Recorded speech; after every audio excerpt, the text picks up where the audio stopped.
just before the invasion and the conquest of Canaan, in Numbers 32, the tribe of Reuben and the tribe of Gad came to Moses and Eleazar, and they explained that they had a bunch of sheep. And they thought that the area that was to the east of the Jordan River, called the Transjordan sometimes, was just perfect for them and all their animals. So they asked, when the time came and the war was over, when they divided up the land as the inheritance, that they could have that land to live in. But they hadn't yet conquered the land. The war was in the future. They hadn't yet crossed the Jordan. And Moses, he thought that they meant to just settle there and not help out in the war. So he rebukes them and he warns them about, being disloyal. But they explain, no, Moses, that's not the case at all. We just want to build some pens for our sheep, and then we're going to leave our livestock and our families here, and then the men of war will arm themselves, and we will cross over the Jordan River with you, and we will help drive out the Canaanites. We'll help in the war. And Moses said, oh, okay. Well, if you do that, then you can have this land as your inheritance. Fast forward to Joshua chapter 22. Now the war is over. Israel has conquered the land and they're in possession of the land. And at the end of chapter 21, in verse 43, it says, "Thus the Lord gave to Israel all the land that he swore to give to their fathers, and they took possession of it, and they settled there. And the Lord gave them rest on every side, just as he had sworn to their fathers. Not one of all their enemies had withstood them, for the Lord had given all their enemies into their hands. Not one word of all the good promises that the Lord had made to the house of Israel had failed. All came to pass." So, now's the time to inherit the land.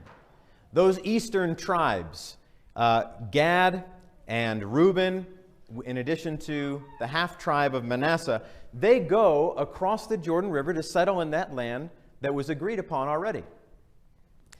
But before they go, in Joshua 22, I'm going to summarize this chapter really quick. Before they go, Joshua commends those eastern tribes for keeping their word. You guys did a good job. You said you were going to help out in the war, and you did. But he also reminds them, you got to continue being faithful to the Lord, because they're living further away than the other tribes across that river. So then in verses 9 to 12, those three tribes settle in that land. And what they do when they settle in is they build this huge altar right by the Jordan River. Now in verse 11, when the other tribes hear about this altar, they think that they've built that altar to rival the one in Shiloh. They think that they're kind of setting up their own kind of religious system in their own nation, and they're perceiving this as an act of rebellion, and they're prepared to go to war. Verses 13 and 20. Phineas and the tribal leaders, they go across the Jordan River to confront these tribes about it. Hey, you guys, don't you know what God thinks of rebellion? Have you forgotten those stories of Baal worship at Peor and Balaam and Achan's sin at Jericho? Don't you know how sin affects all the people of Israel? And then verses 21 to 29, Gad and Reuben and East Manasseh, they respond, no, you guys have got it all wrong. This altar that we built, it was never meant to be used in worship. It was never meant to be used as a rival to the altar at the tabernacle in Shiloh. Rather, this is a memorial stone. This is like a big sculpture, and it's meant to remind future generations that just because they're living on the other side of the river doesn't mean that they're not just as much a part of Israel as the other tribes. The whole thing was a misunderstanding. And once they heard the explanation, well, the civil war was averted. The point is, what should have been a time of tremendous peace and unity and joy and fulfillment of God's promises in Israel, taking possession of the promised land. They've been waiting for this for hundreds of years. This almost became a civil war. God's own people fighting each other, biting and devouring one another. Satan almost got a foothold within God's people right at the start of their time in Canaan. Now, thankfully, peace prevailed. But isn't it a shame that it even reached that point at all? I mean, Israel was on the brink of disaster. And why was it? Well, if you look back at verse 11, it's all because somebody heard something. They jumped to a false conclusion about their motives, verse 12. And they almost destroyed the nation from the inside out. Now, the warning is, the same kinds of things can happen today. They can happen in our neighborhoods. They can happen in our families. They can happen at your workplace. And surely they can happen within the church family itself, if we're not careful to learn this lesson. I don't often preach topical, pointed lessons like these, but this is going to be one of those. We're going to be focusing on, I'm sorry about the cheesy title, but it's the best I can think of. I almost called it Communications Catastrophic Cousins, but that was even worse. So this is the lesser of two evils. We're going to focus on defining gossip and slander. Then we're going to probe the motivations behind them and the impact they cause. And then, of course, we're going to conclude with some positive applications. So, first of all, defining gossip and slander. If you look in Romans chapter 1, Chris, would you mind advancing that slide? I'm sorry, this is not working for some reason. Thank you, brother. In Romans chapter 1, verses 29 to 30, Paul gives a kind of list of evil behaviors. This is, the hallmarks of a society which has turned its back on God. And so he lists a number of things here. And there are sins which, we consider particularly egregious. Something like murder or adultery or something. But I want you to notice that in that list, Paul classes gossip and slander right along with those other quote-unquote heinous sins. And also, not only is the practice condemned, but the approval of the practice is condemned in verse 32. Though they know God's decree that those who practice such things deserve to die, they not only do them, but give approval to those who practice them. And so, what are gossip and slander? Well, first of all, gossip is sometimes, in your older translations, it's translated as whispering. Whispering. Because the words are said under concealment. They're meant to be kept secret.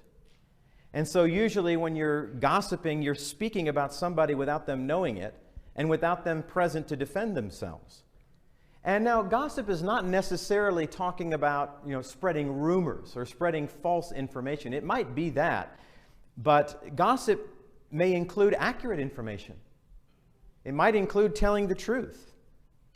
And I think that's why a lot of times we don't always feel that it's wrong. I'm just telling the truth. But it's wrong because you're spreading information that ought not to be spread. It's wrong because it's bad information that could diminish another person's reputation. So slander is sometimes translated as backbiting in older versions because it's a verbal attack from behind. Now this is much more sinister than gossip. Slander is malicious speech, and there's an intent to actually destroy the person's character and their influence. But unlike gossip, slander is never true. It's always spreading lies. In fact, the second Greek word that's translated slander in our English versions is the same word which we get our English word for devil. Do you see it there? Diablos. That's slanderer. The devil is slanderer. It's one who falsely accuses others. So slander is quite literally diabolical. Now there are lots and lots of texts in the Bible that warn us against this kind of destructive speech. I mean, in Exodus chapter 20, when the 10 Commandments are given, it's implicit in the command not to lie or bear false witness against your neighbor.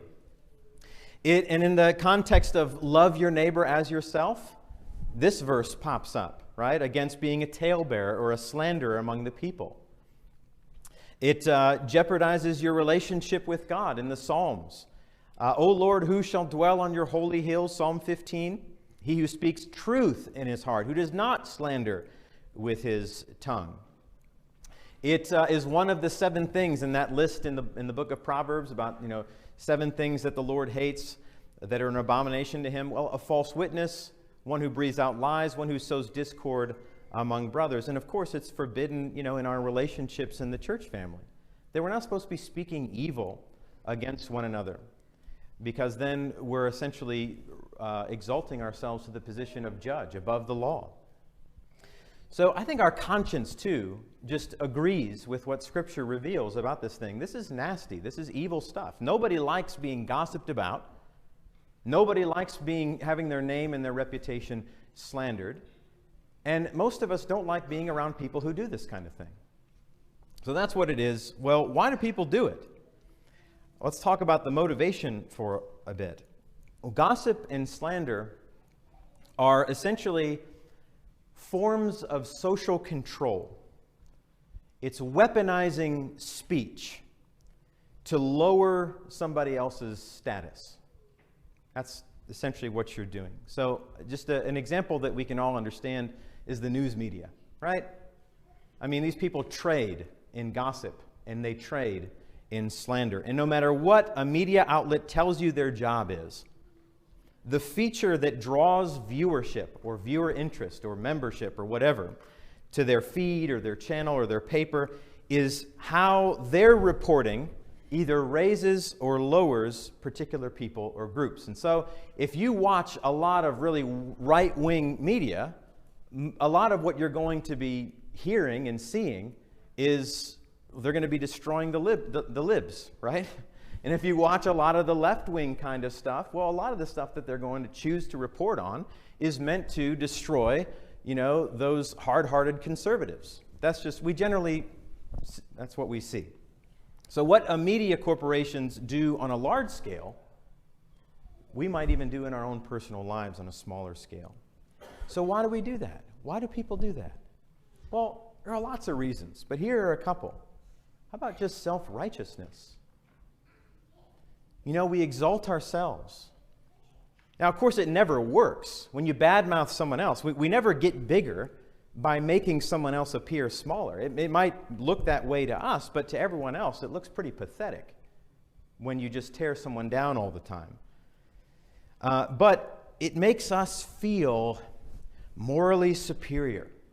It makes us feel self-important because we've got insider information, and boy, we are going to share it because we are in the know. The words of a whisperer are like delicious morsels. They go down into the inner parts of the body. It just feels good. There's a sense of sick, sinful gratification that comes from putting other people in their place. We might even convince ourselves, I'm saying this because I'm really concerned about this person, but deep down we're really just trying to prop up ourselves at their expense. So it could just be self-righteousness. But especially with gossip, a lot of times it's just idle curiosity. We're just naturally curious. So we want to know what's going on. We want to know the news, right? Tell me what's going on. And so curiosity is fine, and curiosity can even be constructive and good unless it leads us down a path toward tearing others down with what we learn. And so Paul actually links this kind of idleness, this busybody, nosiness with gossip. In 1 Timothy chapter 5, they learn to be idlers, going about from house to house. Not only idlers, but also gossips and busybodies, saying what they should not. And so this is here like curiosity just left unchecked, right? I'm going to learn everything I can without any kind of discretion or love or concern for truth or anything. So I like what Paul says in 1 Thessalonians chapter 4 and verse 11. He says that Christians should aspire to live quietly and mind their own business. Did you know that the Bible says to mind your own business? That's generally good advice for everybody.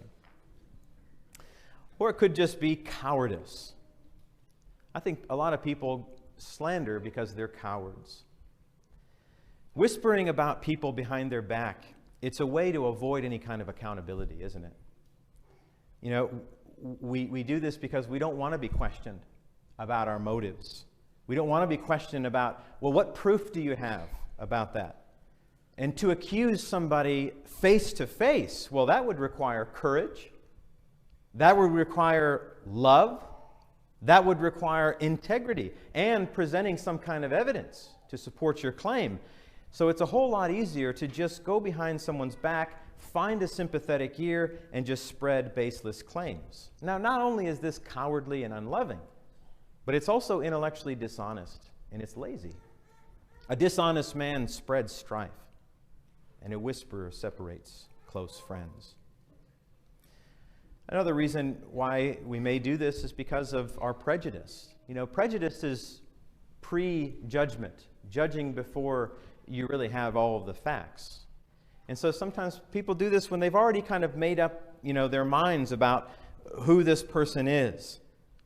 And they have this existing narrative in our imagination, and we're waiting for some piece of information to float our way so that we can grab it and we can use it against that person.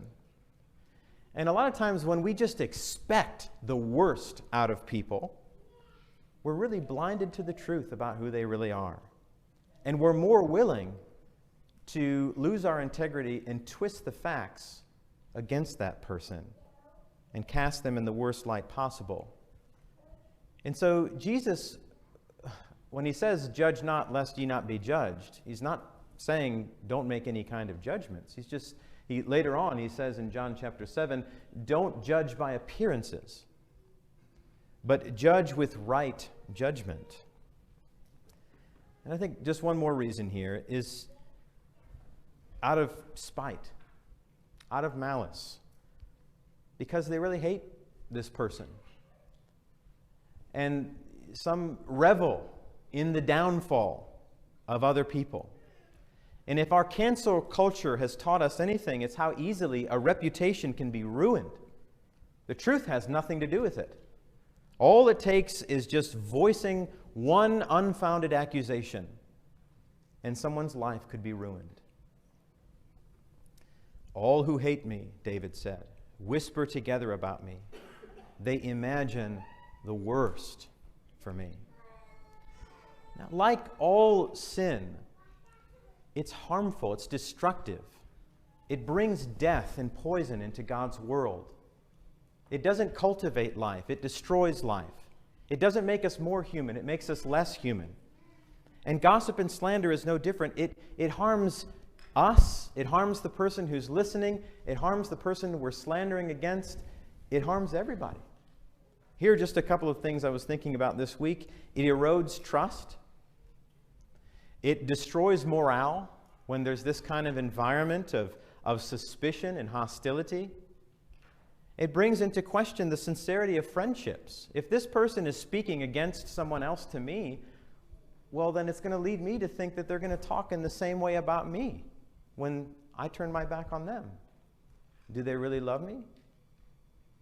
It ruins hard-won reputations. It manipulates people into taking sides even when that's not necessary to take sides. And it destroys people, the same people for whom Christ died to save. And so in a way, it's demeaning the cross itself and undermining the gospel. And in the church, it distracts attention, much needed energy, away from worthy pursuits, things we ought to be really focusing on, productive things. And of course, it destroys the witness of the church. A visitor comes in who's not a believer, and they see this kind of environment of hostility and suspicion, and they hear the gossip and the slander. What in the world would make that person want to become a Christian if this is the picture that they're being given? So, not to, talk too much about social media here and the media in general, but social media is fine. It's not good or evil, okay? It's like money. It's just something that you use. Social media can be put to great use, but do we all recognize that if we're going to create an account, right, on this, that, or the other platform, it presents us with many, many challenges and many opportunities to be tempted to sin. And if used in the wrong way, social media can really turn into a kind of gossip machine. I mean, just look at the way that the designers have made, like something like Facebook. When you log on to Facebook, you are encouraged to express yourself, aren't you? There's a little box at the top, and it says, "What's on your mind?" Right? As if everybody wants to know. Twitter is the same way. "What's happening?" it says. So you're encouraged to express yourself, and you're enticed to share your opinion, or you're going to be left out of the conversation that's happening. And then you scroll through your feed to see what's on the minds of other people, and it's not going to take long until you find a post which just incites you to anger.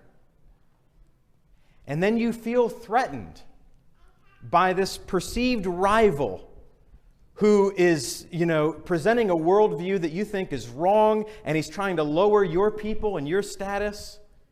But thankfully, the designers of the gossip machine have provided you with a means of retaliation.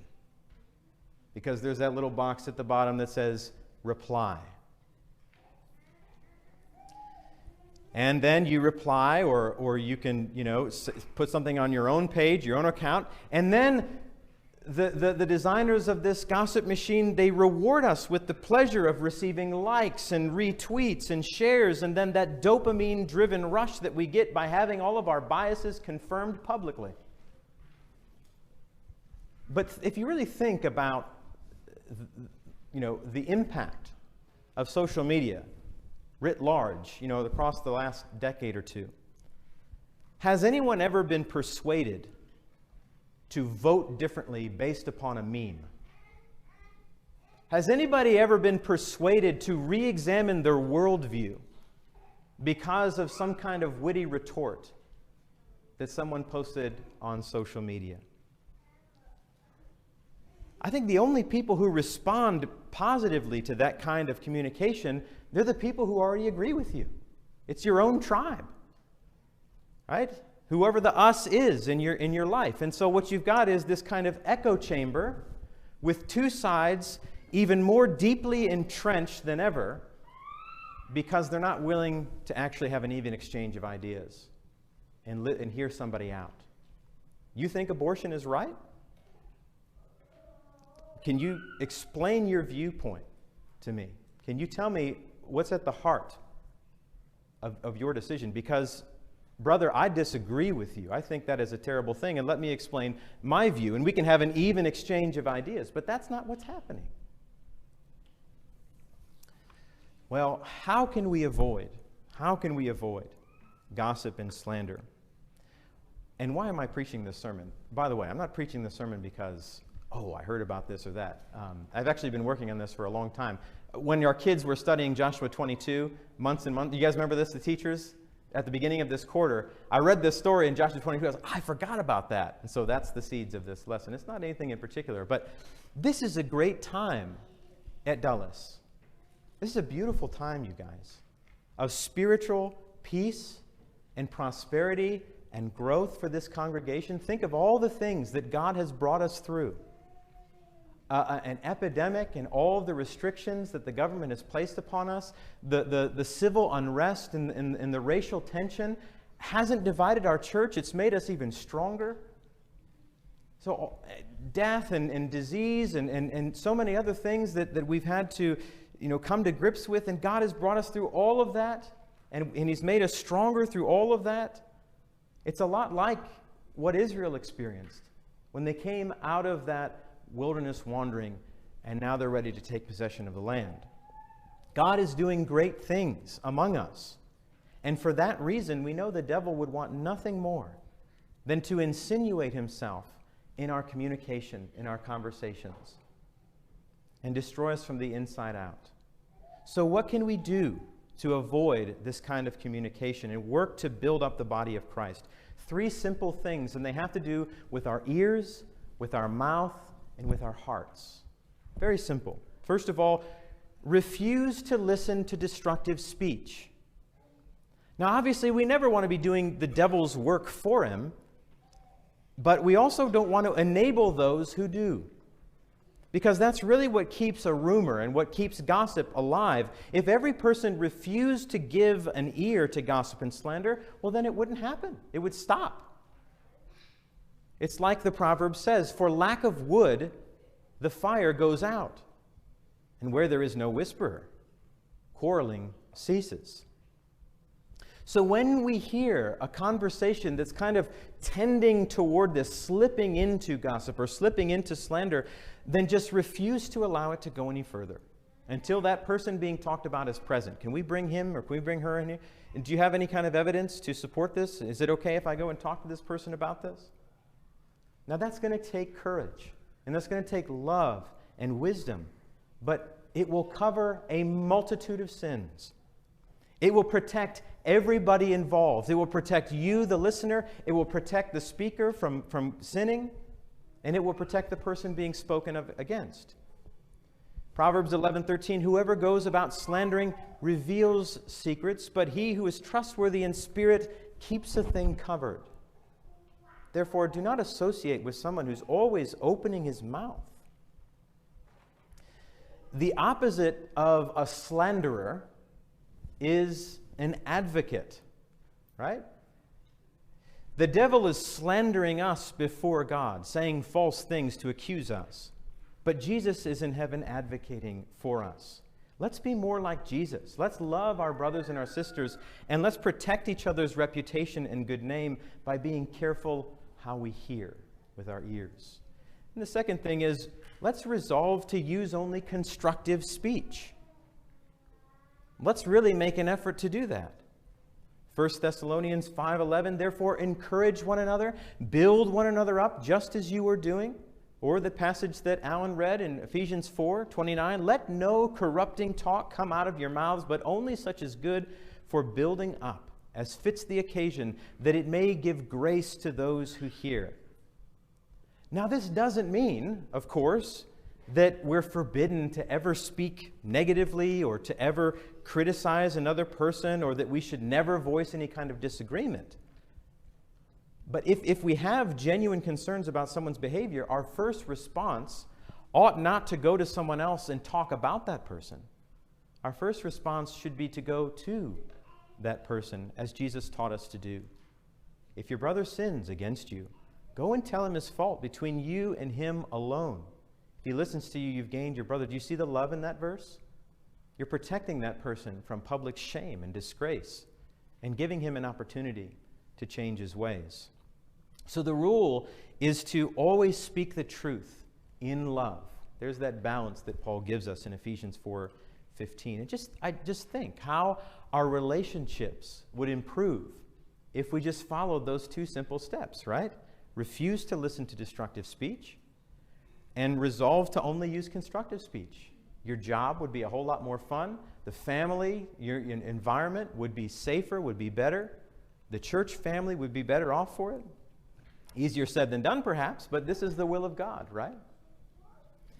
Well, we're at the end of the lesson here, and we might be asking the question as I was. I ended the lesson there for a couple of days, and I thought, wait a minute. Where's the gospel? Where's the gospel? Jesus says, out of the abundance of the heart, the mouth speaks. Speech is indicative of the heart. If I find myself using my speech in a way that is constantly tearing others down, that is telling me something about a problem I have deep within my heart. And Jesus warns us that we're going to be held accountable for every careless word we speak, and we might add every careless word we type or share. Talking about communication in general here. And by your words you will be justified. And by your words you will be condemned, because speech is indicative of the heart. So this shows us our great need for two things. It shows us our great need for grace and wisdom. Grace, because we've all been guilty of speaking careless words, everybody. We need grace. We need the forgiveness of God. And then wisdom. We need the wisdom to learn how to speak carefully and how to listen carefully. And so we come to the last point here, is that we need a renewed heart through faith in Christ. If our words are indicative of the heart, and we're saying unkind things and slanderous things, and we're gossiping and using our speech as a weapon, We need a change of heart. And that's exactly what Jesus came to do. In that great prophecy in Ezekiel, God says, I will give you a new heart and a new spirit I will put within you. I will remove the heart of stone from your flesh and give you a heart of flesh. And that happens when we come to the cross and we see the great love of God displayed there. And it will melt our heart. And it will change the way that we use our speech. Because we'll see sin is what put him on the cross. And so I'm going to resolve not to do that anymore. And in that way, the grace of God, the cross of Christ, the blood of Christ can cleanse us and can give us a new heart. But that's going to take some repentance on our part. That's going to take humbling ourselves and coming to him. And God can give us a heart which will help us to speak and listen with grace and wisdom. You know, the cross is always inviting us to change, isn't it? Every time you read about the sacrifice of Jesus, you can't leave, without making a decision. Every single time. Are you going to trust him? Are you going to turn to him? Or are you going to walk further away from him? And that's the opportunity we have today. If there's someone who needs the prayers of this church or some encouragement, or if you've sinned in a way that you think we need to know about and we need to help you with that and you need to be reconciled to God and reconciled to this church family, we're here to help you. We love you. Or if you want to become a Christian, we can help you with that as well. Come forward as we stand and sing then.